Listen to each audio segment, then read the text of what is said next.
Hey, Melissa. Hi, Amy. So we're at IDA, and it's kind of an in-between time here at IDA. And Yes. but we have some exciting news. Yes, we do. So we now know the 2025 definition of dyslexia according to IDA.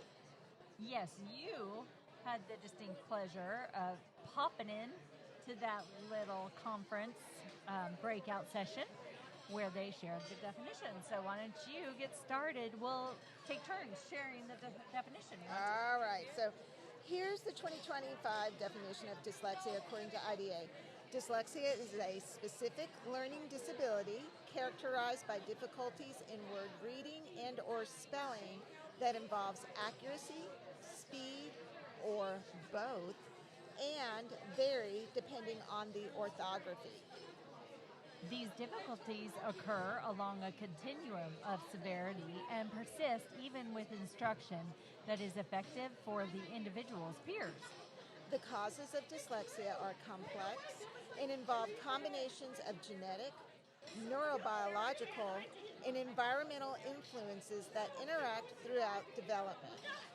Underlying difficulties with phonological and morphological processing are common but not universal, and early oral language weaknesses often foreshadow literacy challenges. Secondary consequences include reading comprehension problems and reduced reading and writing experience that can impede growth in language, knowledge, written expression, and overall academic achievement. Psychological well-being and employment opportunities also may be affected. Although identification and targeted instruction are important at any age, language and literacy development before and during the early years of education is particularly effective. So I appreciate a lot of the updates that go along with this. I really did like the update about psychological well-being and employment opportunities may be affected. We see this in the long run. Even with our kids that have gone through remediation, they still feel the effects of dyslexia, either in writing or in spelling or in comprehension or in fluency. Oh, absolutely they do. And you know what else I noticed that actually made me pause and wonder what this exactly means. But they talked about the causes of dyslexia involve genetic, neurobiological, and environmental. So I was really surprised by that environmental.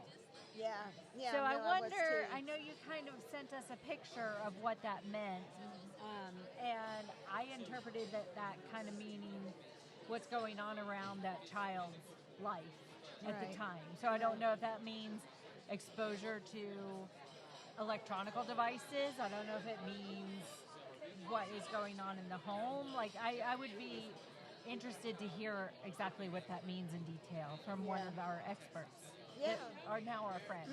Right. And they kept in the specific learning disability, which makes sense. You know, we're in Texas and we know it's a specific learning disability, but across the United States, pulling that in a little bit more. Well, I know that they said it also is recognized in the DSM-5 that way too. So I'm glad that they kept that in. Well, and one of the things I have notes on my phone, so I think I can see what I'm doing. I'm reading my phone.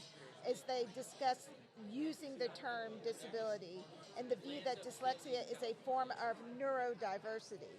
And I think we're so used to hearing about our autistic students being neurodiverse, but we don't hear it as often when we're talking about our dyslexic students. So I really appreciate that that was pulled into the definition.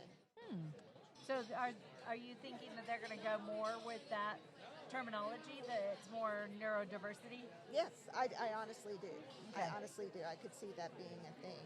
Yeah. I actually like this. I like it a lot better than what I saw originally. Yeah. I mean, there's still areas that I'm like, I don't know. But overall, there's a lot of improvement that I like. Yeah, I agree. So do you have any more input on this that you want to share? I mean, I think I could talk about this a little while longer, but do we want to go on to this do this more, or do we want to? I think we can save it Hold for on a for now. longer Melissa and Amy non-distracting background podcast. Yes, because we got a lot of people walking around us, and it's Yeah. kind of loud. And Yeah, for sure. but we wanted to do the breaking news for all of you who are listening and maybe watching on YouTube. Hopefully, this is actually going out. We Yeah. don't know. Still to be determined on that. But anyway, you guys, thank you for listening and watching, and we will be with you soon. Okay, bye y'all. Bye.